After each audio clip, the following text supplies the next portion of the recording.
Thank you very much, Mr. Murayama. Then I think we can spend about 10 minutes for questions. Honestly, there was a very philosophical the matters, and including the clarification of the such matters. So that I would like. So I have a question to Professor David. At the beginning, you said open science is not really using the market value as the incentive system, so it's really peculiar. And then later, so in open science, incentive is based on the reputation. So that's your implication, I think. So based on that, I have a question to you, and so reward system based on market value and also the reputation system. So should we really consider these two things as conflicting things each other, or a reputation system would eventually being really linked to the reward system, the commercial system? Are we in the middle of such transition process? In which way should we really understand?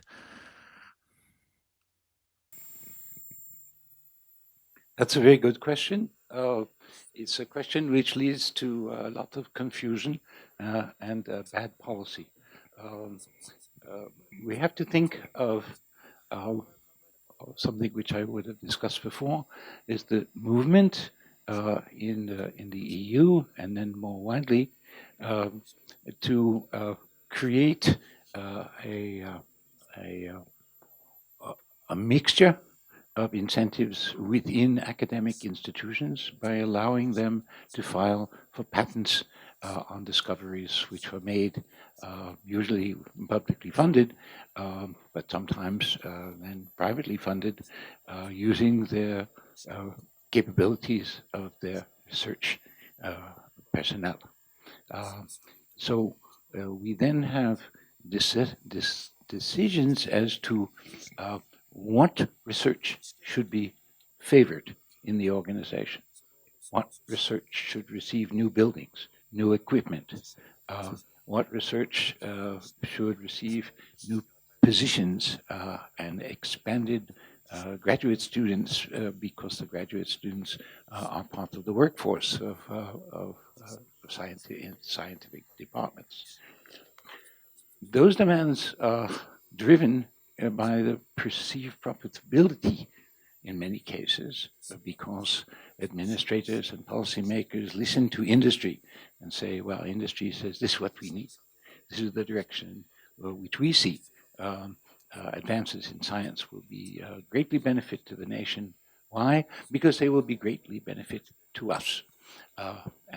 So this is there was a famous episode which had to do with a military industrial complex, in which the head of GM said, what's good for GM is good for the nation. What's bad for GM harms the nation. Consequently, we are pursuing the national interest by pursuing our profit, our profitability, and left out and the future wealth of our shareholders, of course. But it turns out that the shareholders are increasingly a small minority of the population. And not necessarily aware of possibilities for advanced science, which will possibly displace their industry. So they want to sustain their industry. Okay, so the larger organization is the internal organization depends upon managing its environment less than on managing itself internally. It creates a structure for processing information from the outside. And in order to process information, you need to impose codes, and codes work in two ways. They get better and better the more they're used. the way you classify things gets easier, more refined, and so forth. And it eventually blinds you to things which don't fit in the classification, and those are usually new things. Okay, and new things are often potentially dangerous. Things coming from into your niche from outside, things that are on the horizon but are being pursued somewhere else, but you don't know about it because you have no way of finding it. And consequently, a larger organization pursues a defensive strategy instead of trying to get informed about it. They spend their time shaping the way that the society, through its political instrumentalities and its control of public funds, will defend the existing structure. Okay, in other words, they move in defensively, and the larger they are and the more political influence they can have, the more what you get is allocation of resources which is not responding to the potential for the future, but which is defending the legacies of the past in not understanding the knowledge of it, but defending the position of the legacy in their control over resources. Okay, so the mistake of the Bayh-Dole system, which was misunderstood widely in the EU and in many other countries, where Bayh-Dole came from, I can tell you. But the point is that it was not understood. I was in France in conversation with Madame Poisson, who is the Minister for Science, and she did not have a clue of where this came from, but she regarded it as part of la nouvelle défi American, the new American challenge. They were doing something which was going to displace all the countries, and France should have this system. Okay, and whereas we don't have a system in America. We have a chaotic government with the federal branches, which are often in conflict with each other, but we have enormous resources, and so we can waste a lot in a chaotic system, which the countries which are less well endowed are unable to mimic. And when things come out and some things seem to be working, then other people want to imitate it. That is not a good way to guide policy. Now, one of the things that they get wrong was they put into the university system a conflicting set of motives. In other words, the market-oriented direction of research activity, and then the internal science community direction of research with two different reward systems. You can either file for a patent or you can work on publishing a paper in a leading journal which will be peer reviewed, and it will take you a long time to come out, but you can go to the patent office very quickly, and you want to go to the patent office very quickly. Okay, so as a result, the coexistence of these two reward systems tends to result in both systems' performance being degraded. And people try to get out of teaching so they can spend more time on their research because they're in a great hurry to file many patents to protect their earlier position of their previous patents, and so forth and so on. It's a different logic. Okay, and consequently, you have both internal struggles sometimes within departments and internal competition for resources. It tends to pull resources away from the educational function. It shapes the kind of students that you want to admit, those which are useful for supporting research. You can admit a lot of them, and you have to house them, and you have to look after them, and so forth. So you can see that what the system should do is to mix subsystems with different motives and let them, if you like, transact with one another across doing what they can do for the other system and receiving indirect funding through what the business community tells the government they need to do to fund the public institutions. Okay, so my sort of motto in this is, when you have two conflicting systems which can work together, if they're not intimately connected, you should mix but not blend. And blending means you put into one organization two essentially systems of motivation, two different reward systems. And people in industry will tell you that leads eventually to a dysfunctional business when you have two systems, one for recruiting people and one for advancing them. Okay, so so you don't necessarily advance them on the criteria in which you recruited them, and vice versa. You don't recruit them with the view that we would like to get people who we want to advance, rather than sort of cannon fodder for the next commercial war. Okay, we'll use them, we'll get rid of them when this product is finished, and so forth. That's you touched on a key problem where things have gone wrong because it takes an understanding of the merits of both the public sector and the private sector, and a framework which economists can supply. So that's a longer answer than maybe you wanted, but it was okay. But it was the last part of what I wanted to say earlier. So thank you for the good question. Thank you. Thank you, Paul, for your additional lecture to us.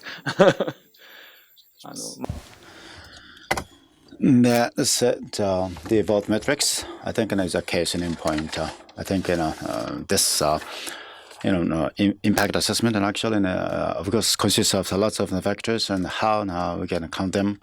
It all depends upon the rewards system. Maybe if there's going to be the last short question, if it is short question, maybe we could receive the last question from the public, from the audience. If not, yes, I see a hand over there.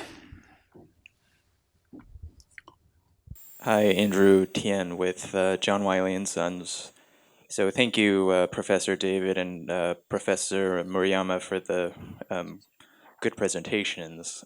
So we are a publisher, and I want to respond to something in Professor Murayama's presentation, The Science as a Social System, which I think showed all the stakeholders involved that will be critical in driving to open science. And I think from the publisher perspective, I see two angles. One is to help, there are two challenges that we're all working on, and one is to drive behavioral change. This is including publishers, but probably to help drive researcher behavior and incentives. And then I think the second is around infrastructure and sustainability.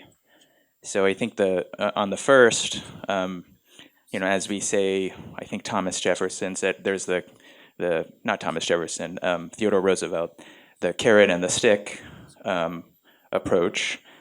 And as in the transition to open access, or open science rather, where the article remains and publishing remains an important part of academia and advancement, we can require open data to be a part of that future. And Wiley and I know other publishers are experimenting with this. We're preparing open data mandates across a few hundred journals. And I think the concern we had was that researchers who are so busy, I think many people in this room know that, would resist, and would they still want to publish in our journals? And I think what we learned is if we can make the process easy, so as part of the submission process, it is very low effort. You just drop in your Excel tables and it gets sent to whatever repository. So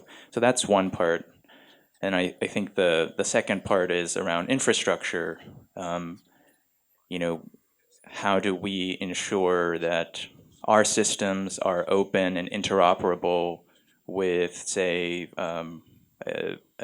federated government infrastructure, with the community that, say, the scientists of the world, if they prefer this repository, that it all connects together into one linked approach. So just some expansion, I think, on your next steps for all the stakeholders and where publishers can help.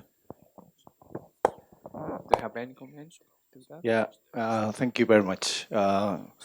Yes, I agree with your views, and actually, I didn't address the so specific instrument to drive the culture change or researchers' behavior, the institutional behaviors, and the right carrot and the sticks work. And right, and my major concern is on the Japanese community, and in Japan, there's policy are not really easily set up as a packages, and yeah, some scientific society are concerned with the data repository, but they don't care about the journal publication policies. Yeah, we need to make a harmonization about the total research ecosystem, including publication policy, including data and the data storage, interoperable data system, and yeah, it would drive the research institutions to change the how their institutions stores the data in their repository and how to interact with the other institutions. And yeah, it addresses about the interoperable infrastructure. And so issue is not in that sense. In past, our data was not very much open, and our paper has also didn't very much be open.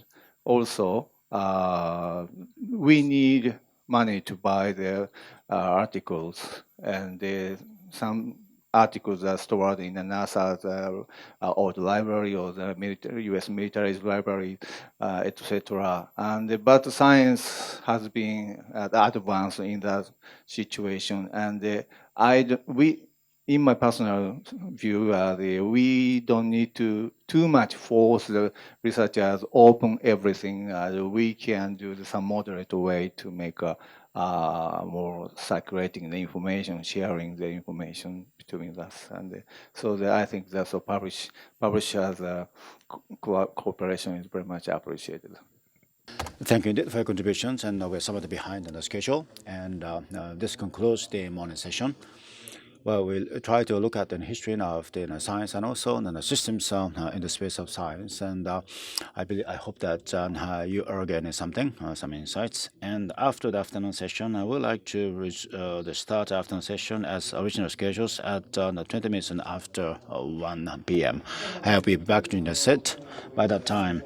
Well, Paul-san and Murayama-san, would you please give them a big round of applause in order to show our appreciation for